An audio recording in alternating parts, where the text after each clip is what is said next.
Hi guys, migos naman ako. Kawawang manok. Oh, diba? Yan ang ulam namin for tanghalian. Lechon. Lechon manok. Ito yung kain mo din, no?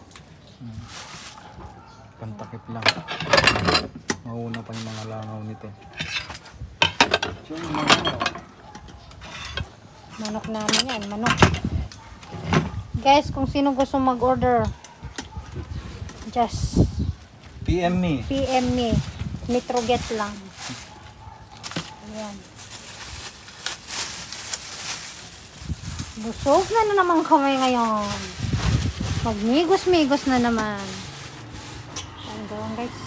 Mag-lechon tayo ng manok ngayon. Yan ang ulam natin for today's video. Have a nice